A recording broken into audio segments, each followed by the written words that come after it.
I never thought the happiest day of my life could also become the moment that shattered me forever. I was 27, standing in a white dress that my mother had saved for years to see me wear, waiting for the man I loved to walk down the aisle and promise me forever. My name is Claire, and if you've ever been left standing in a place where love should have been enough, but wasn't, you'll understand the ache in my chest even now, years later. That morning I had butterflies in my stomach, the kind that whispered of a new life, a new beginning.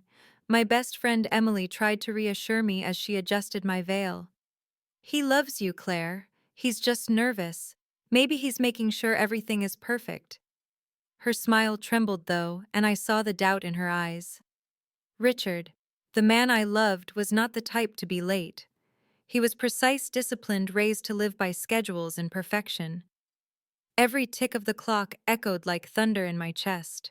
When the priest walked into the bridal suite, his eyes heavy with sorrow, I knew before he spoke. "I'm sorry, Miss Claire. Richard will not be coming." My legs buckled, my makeup blurred, and my heart screamed silently inside me. I ran out into the church, ignoring the stares, ignoring the whispers. My gown dragged behind me as if it were chains binding me to humiliation. I looked for him in the parking lot, in the shadows, anywhere, but he wasn't there. The man who promised to love me had vanished, leaving me with nothing but shame. I didn't know then that he was sitting across the street, hidden in a car, watching me sob alone. He had chosen his mother's voice over mine. Her words haunted him. "This marriage isn't what you need, Richard. Think about your future. She's not good enough for you." And he listened. He let her fear and control outweigh my love. That was the day he abandoned me, not just at the altar but in every sense of the word. I left the city the very next morning. I couldn't bear the stares, the pity, the endless questions. With nothing but a suitcase and the broken pieces of my heart, I boarded a bus to nowhere, determined to disappear. I thought the pain would kill me, but something else came instead. A test with 2 pink lines that changed everything. I was pregnant. Not with one child, but 4. Quadruplets. Life had taken so much from me, and now it demanded everything. The nights were endless. I vomited until my body shook, worked shifts at a cafe, until my feet bled and collapsed in my small rented room with tears that no one saw. But through the suffering, I clung to one thought: these babies were mine. They were the reason I could not give up. When the doctor told me it was 4, I nearly fainted. "Will I be able to do this?" I whispered. She smiled gently and said, "Mothers always find a way." I did find a way. I saved every coin, rented a tiny house on the outskirts of town, and prepared it as best I could. When they were born, Lucas, Noah, Liam, and Oliver, I felt a love so fierce it drowned out the echoes of betrayal. Their cries became my music, their laughter my light. I raised them with calloused hands and sleepless nights, juggled jobs and bills, and held on to the promise that I would never let them feel abandoned as I had been. 5 years passed. My boys filled the small house with noise, chaos, and joy. They were my everything. Lucas was endlessly curious, Noah tender and affectionate, Liam a little comedian, and Oliver my little leader, always guiding his brothers.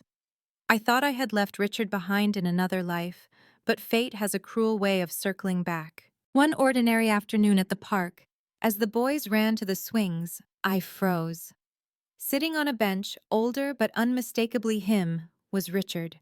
His eyes locked on mine, then shifted to the 4 boys who bore his face, his hair, his unmistakable mark. I tried to gather them quickly, calling out, "Lucas, Noah, Liam, Oliver, it's time to go." My voice cracked with fear. But before I could escape, I heard his voice behind me, deep and uncertain. "Claire." My heart stopped. I turned slowly, forcing calm into my trembling body. "Richard." His eyes flickered between me and the boys. The question was inevitable, and when it came, it sliced me open. "Are they mine?" The air thickened my throat, closing around the words I had rehearsed for years. Finally, I looked him in the eye and said, "Yes, Richard. They're yours." The silence that followed was louder than any scream. His face drained of color as though the earth beneath him had given way. For a long moment, he didn't breathe, didn't blink, just stared at the boys who were laughing on the swings, completely unaware that their entire world was about to tilt. His lips parted, but no words came out, only a trembling breath that carried the weight of 5 lost years. Why? Why didn't you tell me? His voice was raw, desperate, almost accusing, yet laced with something fragile, fear perhaps, or guilt. I steadied myself, clutching my purse strap, as if it were the only anchor keeping me from collapsing. You left me, Richard. You left me in a dress I could barely afford, humiliated in front of everyone I loved. I woke up the next morning and you weren't there to ask. You weren't there to choose me. So don't stand here and act like I stole anything from you. You forfeited your right to know the moment you turned your back. His eyes squeezed shut, as if the memory of that day was seared into him as painfully as it was into me. He stepped closer, lowering his voice. I was a coward. My mother, she convinced me you weren't good for me, that I had to think about the family name, the business. And I believed her. God help me, I believed her. But Claire, his eyes lifted to mine, shimmering. If I had known about them, I never would have walked away. The rage inside me boiled to the surface. I laughed, a hollow sound. You would have stayed out of duty, Richard, not love. And do you think I wanted to raise my children under the shadow of a man who couldn't even choose me when it mattered? My voice shook, but I pressed on. I protected them from that kind of weakness. Just then the boys came running toward me, their cheeks flushed, their laughter like music that didn't belong to the heaviness between us. Lucas tugged at my skirt. Mommy, who's that man? Why does he look like us? My breath caught my chest, tightening with panic. Richard knelt, tears brimming in his eyes as he whispered, "Because I am your father." The world seemed to slow.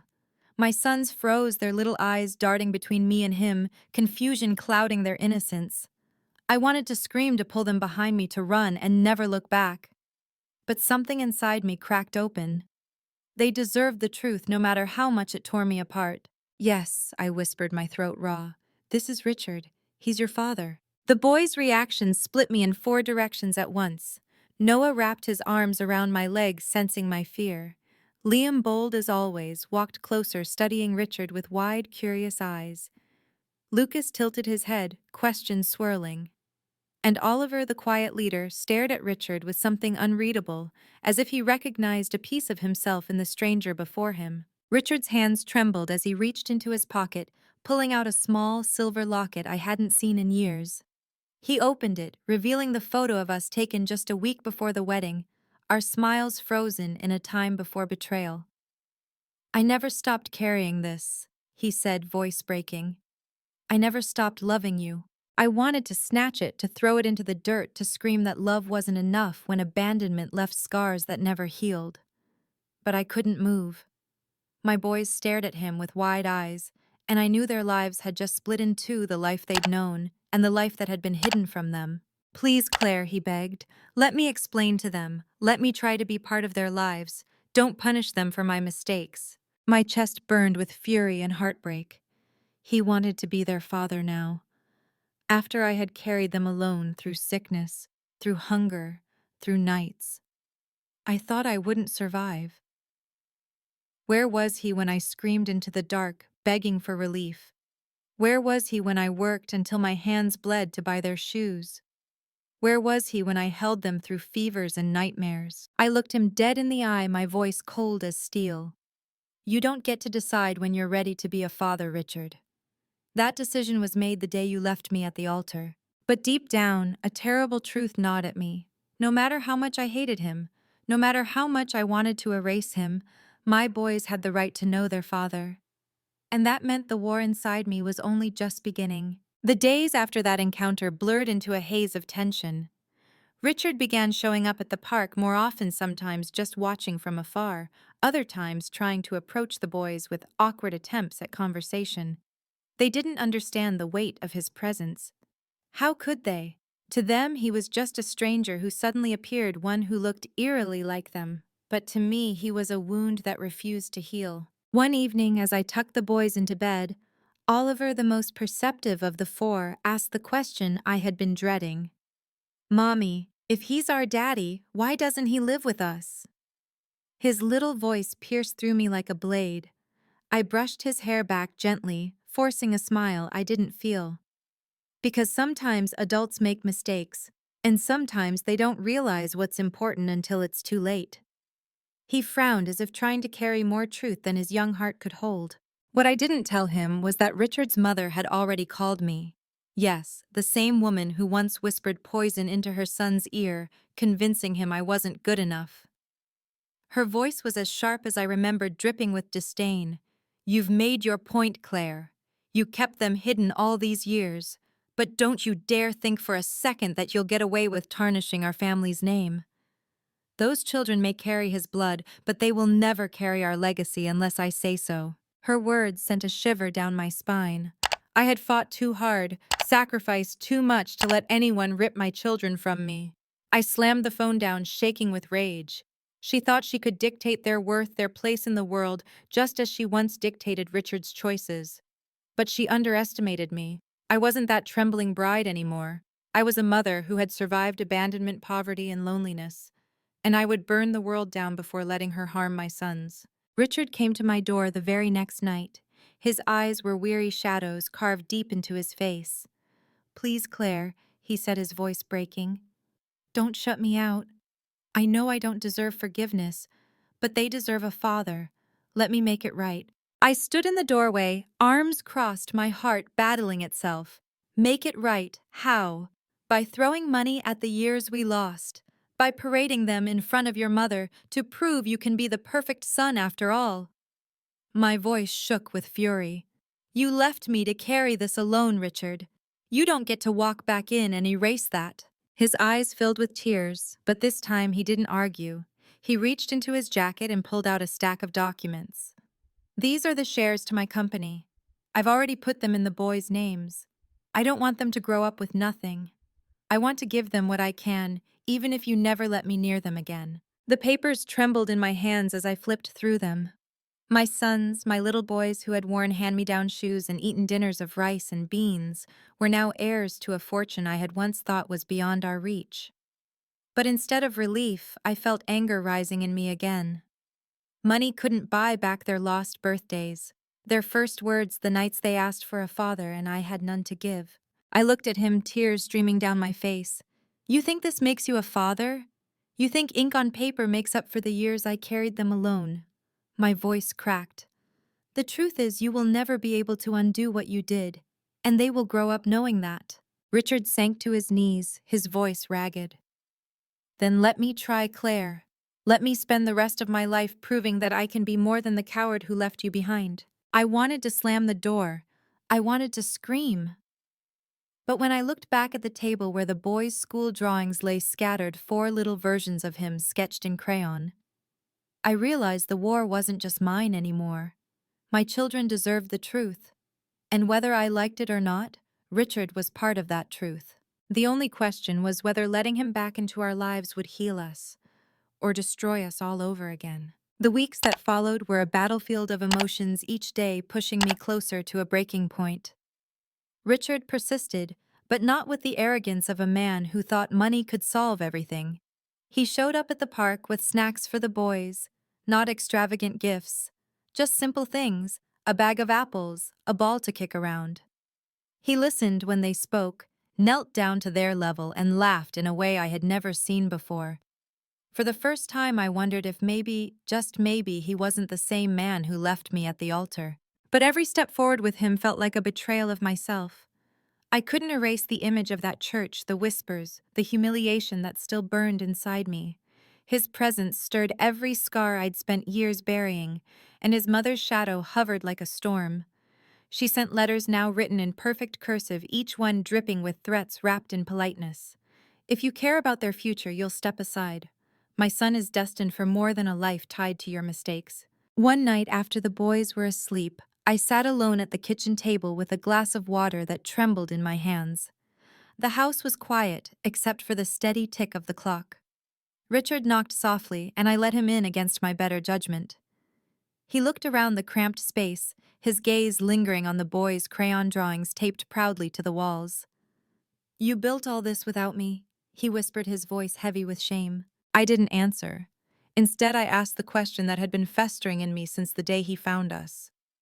If your mother hadn't interfered, Richard, would you have chosen me, or would you still have walked away? He froze, his lips parted but no sound came. His silence told me everything. I laughed bitterly, tears spilling down my cheeks. That's what I thought. You never loved me enough to fight for me. You only love me now because you see what you lost. Richard's face crumpled, and for a moment he looked like the man I had once loved, the one who held me under the stars and swore we could conquer anything together.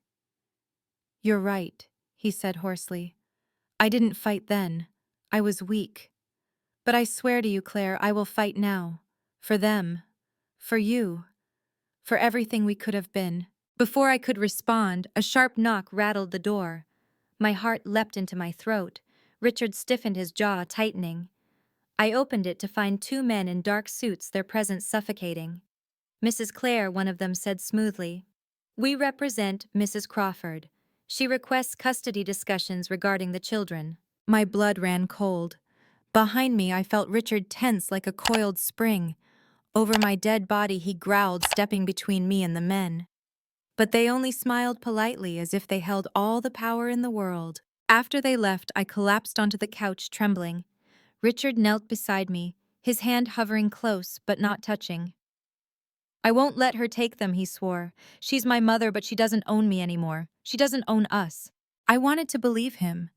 I wanted to trust that he had finally broken free from her chains. But the fear in my chest was louder than hope. Evelyn Crawford had money, power, influence, and I was just a poor girl with 4 sons and a heart stitched together with grief. That night, as my boys slept soundly in their room, I watched them through the half-open door. Their faces were so peaceful, so innocent, unaware of the storm gathering outside. I whispered a silent vow to them: I will not let anyone take you from me. Not him, not her, no one. But deep down, I knew this fight was far from over. And when the courtroom doors finally opened, every buried truth, every betrayal, every scar from the past would rise again, threatening to tear us apart forever. The courtroom smelled of polished wood and tension. Reporters crowded outside, their cameras flashing like lightning against storm clouds. I walked in, clutching Oliver's hand, with Lucas, Noah, and Liam following close behind.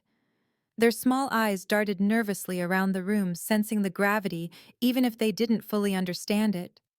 Richard walked beside us, but there was a gulf between us that no aisle or bench could bridge. At the far end sat Evelyn Crawford, dressed in a flawless navy suit, her pearls gleaming under the chandeliers. Her smile was sharp, almost triumphant, as if this was a performance and she already knew the ending. I had seen that expression before on the day Richard abandoned me, when she whispered into his ear and stole my future. Now she wanted to steal my children too. When the judge entered, silence fell. My heart pounded so loudly I could barely hear the opening statements. Evelyn's lawyer painted me as reckless, unfit, a woman who had deprived her grandchildren of their rightful place in society. He called me selfish for raising them in poverty, robbing them of opportunities. My throat burned as he spoke, twisting every sacrifice I'd made into evidence of failure. Then it was my turn. I rose, my knees trembling but my voice steady. I didn't raise them in wealth, I said, but I raised them in love. Every night I held them when they cried, every morning I worked to put food on their plates. I didn't abandon them. I didn't choose pride over family. I gave them everything I had.